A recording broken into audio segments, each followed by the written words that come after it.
Son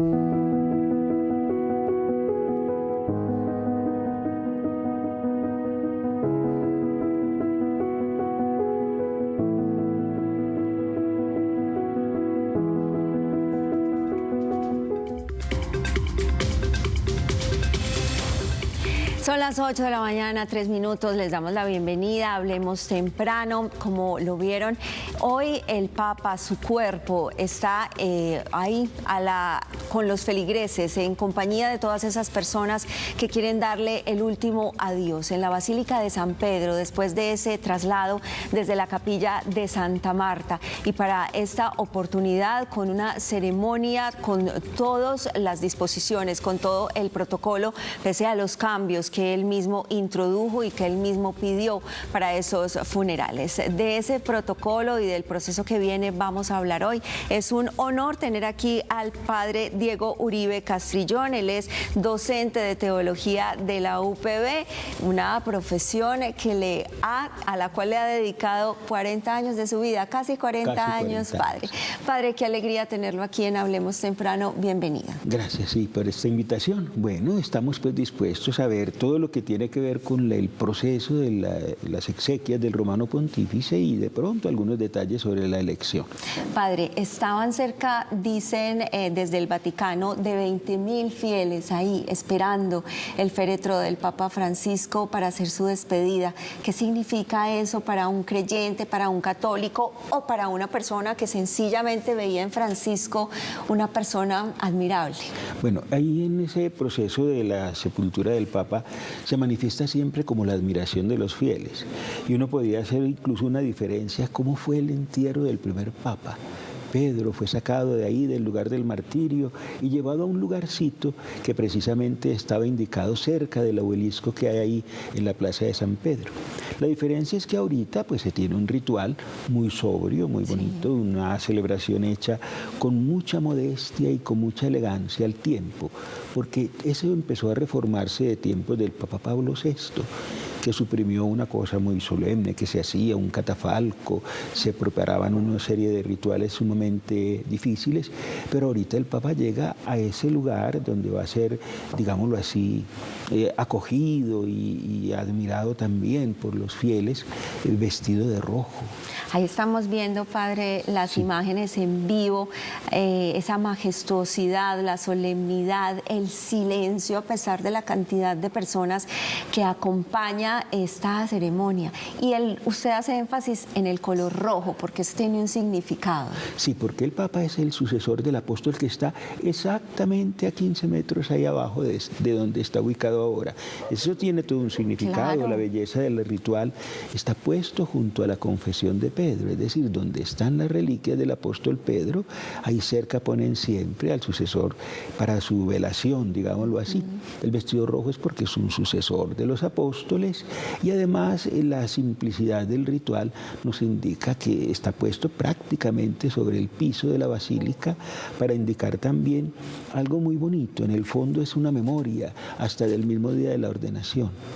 Por eso la gente se admira cuando en las celebraciones de las exequias de los sacerdotes y de los obispos se pone sobre el suelo. Ahí fue donde uno se postró para hacer su ofrecimiento al Señor. Ahí se pone el cadáver como para indicar también no solo humildad, sí, entre otras cosas la palabra humildad viene de humus, del suelo, sino para indicar también que es como un recuerdo de lo que significa la figura del pontífice, incluso muerto. A través de esa presencia de su persona pasa el misterio de Dios a los pueblos, a las personas que lo están visitando, saludando, y se le honra a un ser humano que hizo una tarea especial en la iglesia con ese detalle de tan bello y tan simple a la vez.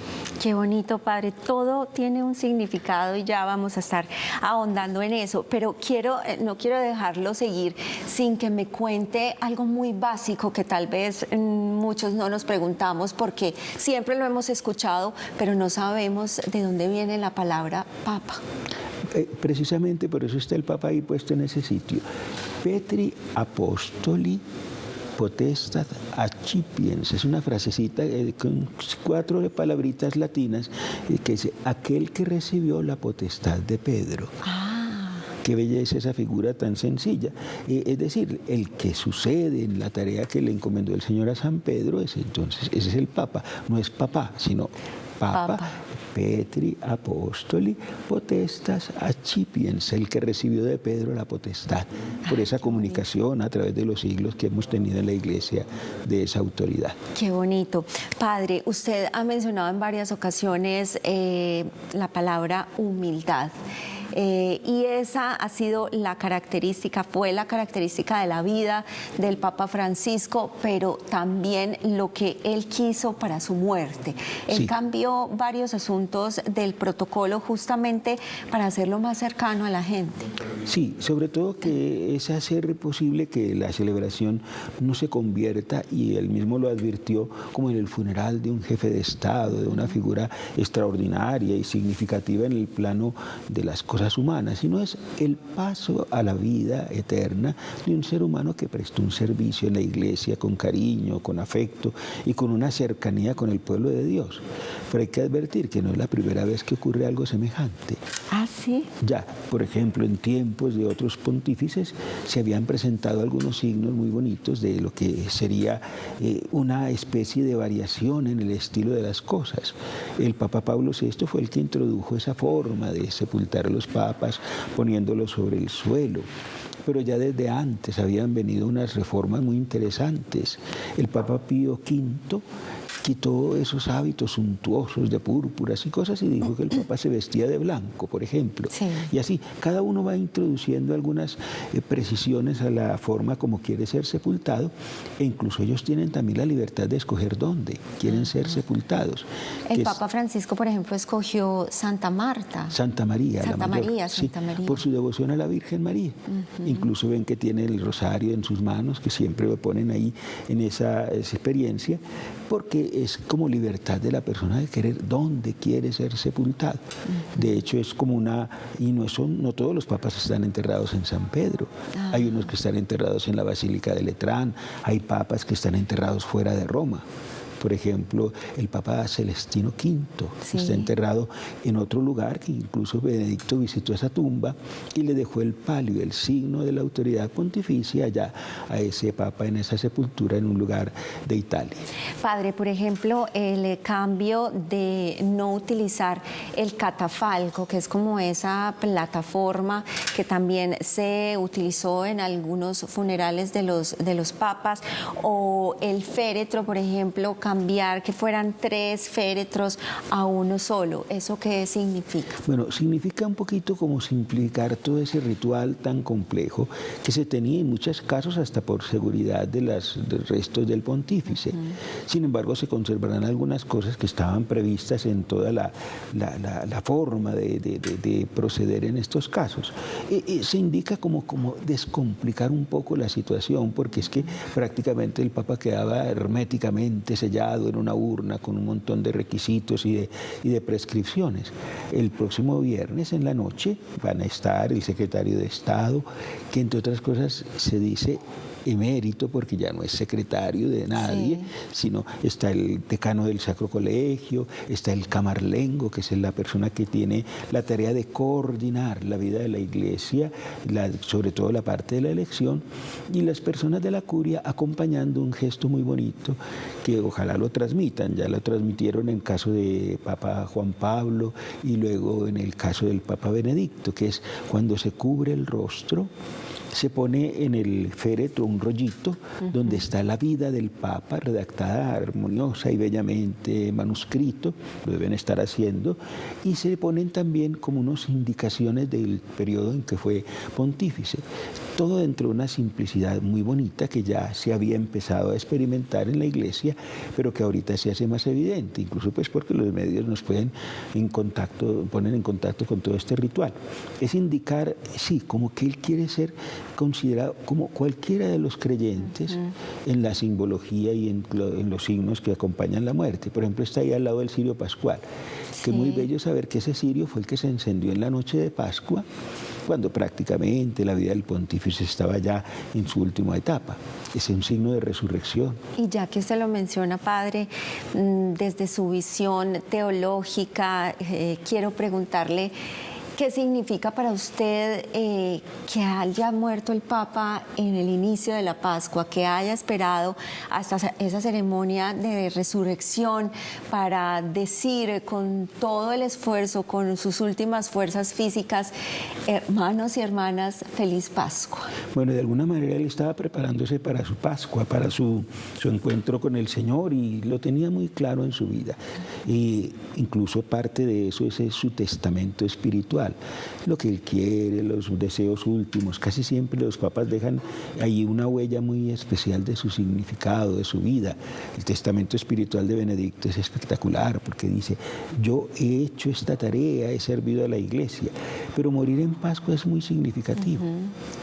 Es como asimilarse de alguna manera también a uno de sus predecesores, el Papa Juan Pablo II, que murió el día de la Misericordia.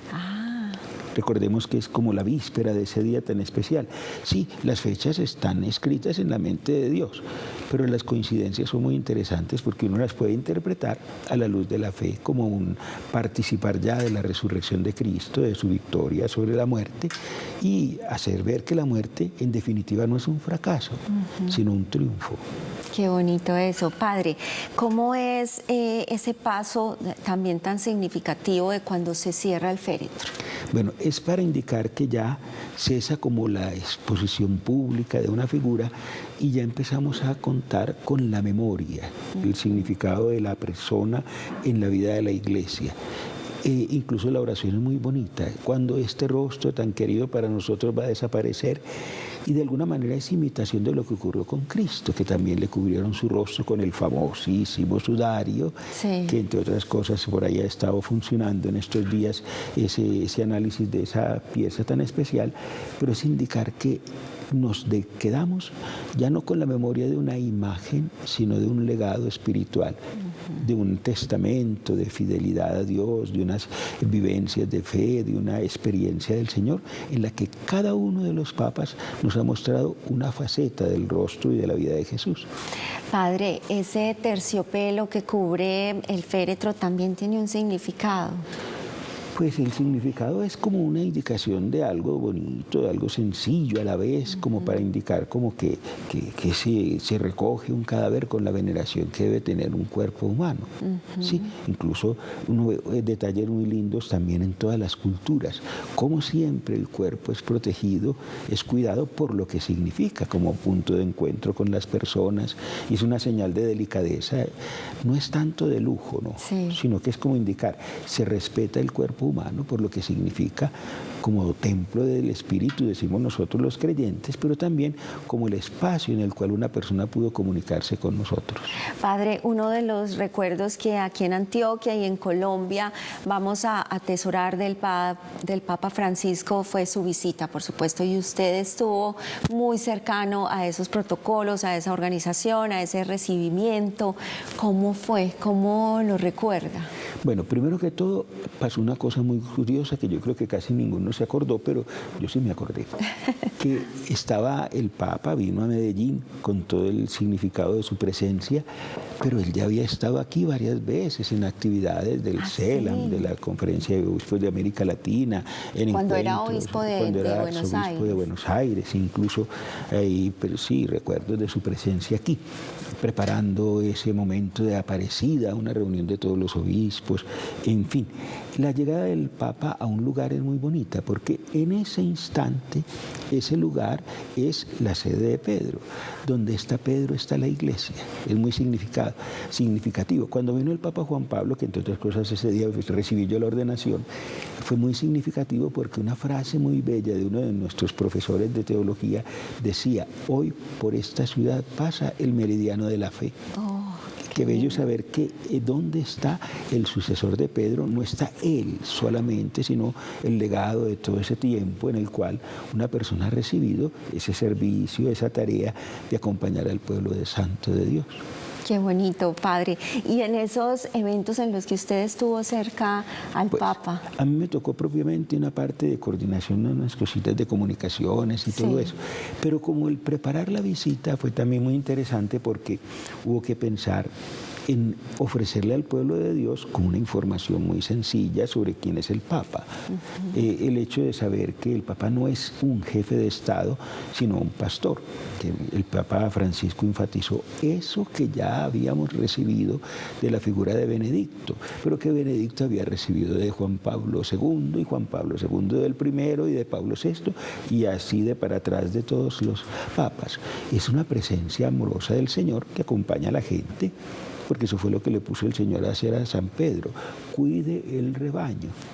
Y por eso el Papa lleva aquí el palio, ese signo en el cual se indica, lo tiene también nuestro arzobispo, que es una persona que tiene la tarea de cuidar una comunidad humana, de ser como Jesucristo, pastor para esas personas. Padre, ¿cuál es la expectativa de la Iglesia frente al proceso que sigue, el cónclave, esa decisión tan trascendental que van a tener que tomar, visto desde la fe, pues es esa imagen bella del Espíritu Santo también ahí, que es quien interfiere, según la creencia, para esa elección? ¿Cuál es la expectativa? Bueno, a mí me parece muy gracioso que el cónclave lo volvimos como un evento de esos del mundo, porque la gente hace apuestas y todo. En este momento están las apuestas. Es increíble, sí. Incluso hay un montón de frases que son muy comunes. El que entra al cónclave de papa sale de cardenal. Ajá. Y empiezan a preguntar: ¿usted quién cree que va a ser? Es algo muy difícil de prever. ¿Por qué? Porque en un cónclave pasan cosas muy particulares, se mueven, no intereses simplemente, sino pensar quién puede atender una comunidad eclesial como la que estamos viviendo en unas situaciones como las que vivimos. Hay que pensar en la paz del mundo, hay que pensar en los conflictos que están presentes, hay que pensar en el legado que hemos recibido. Miren ustedes cómo hay una cosa muy bella. Cada uno de los pontífices tiene un carisma, un modo de ser que se complementa con el anterior y con el anterior. Entonces ahorita el cónclave, ¿qué hace? Trabajar en la tarea de escoger un sucesor para el Papa. Y muy bonito lo que el mismo Papa Francisco dijo cuando la elección. Los cardenales tenían la tarea de escogerle un obispo a Roma. Pero el obispo de Roma tiene otro título más lindo: obispo de la Iglesia Católica, es el pastor de una comunidad. Entonces hay que pensar en el mundo, y no simplemente como las conjeturas. Claro que seguramente se moverán algunas consideraciones en ese estilo, pero no es escoger un gobernante, sino un pastor, que es lo que necesita el pueblo de Dios, que pueda comunicarse con el mundo, que pueda entablar una conversación seria, sólida y eficaz con la gente. Es lo que necesitamos en este momento. No tanto como un artífice de componendas, ni un articulador de contactos con el mundo, sino una persona que le diga a los otros la verdad, que le diga a los otros los principios fundamentales, que le muestre esa carga humanista que tiene el mundo cristiano, que es tan significativo para la humanidad en este momento. Padre, finalmente, ¿cuál es ese mensaje que nos deja el Papa Francisco con su pontificado, pero también con ese testimonio de vida tan valioso? Bueno, vuelvo a repetir, cada uno de ellos tiene una imagen del rostro de Cristo, como una faceta. Es como cuando uno tiene un diamante que tiene esas aristas y esas facetas tan especiales. Él nos ha dejado un legado muy especial, que es la cercanía con el pueblo de Dios. De Benedicto recibimos sabiduría. De Juan Pablo II, el acercamiento a ese mundo tan difícil que nos tocó. De Juan Pablo II recibimos también un testimonio de fe muy profundo. De Juan Pablo I, una sonrisa, pero también la experiencia de un pastor. De Pablo VI, un hombre que vivió conflictos muy duros en su momento. Este Papa nos deja un recuerdo muy especial. Nos dice: Cristo sigue vivo, actuando en una figura sencilla, en una figura cercana, en una figura que le recordó a la Iglesia que el pontífice no es un rey, sino un servidor del pueblo de Dios. Pues Padre, muchísimas gracias. Esas palabras hermosas nos siguen teniendo viva esa imagen del Papa Francisco, que seguramente perdurará para siempre en los creyentes, en las personas que de alguna manera pues veían en él, como usted bien lo ha dicho, también un testimonio de cercanía y de esperanza en esta humanidad. Padre Diego Uribe Castrillón, docente de Teología de la Universidad Pontificia Bolivariana, un gusto haberlo tenido con nosotros en Hablemos Temprano temprano, muchas gracias. Y muy temprano, felicidades. Y bien temprano, lo hicimos madrugar. 8 de la mañana, 23 minutos, ya regresamos en Hablemos Temprano.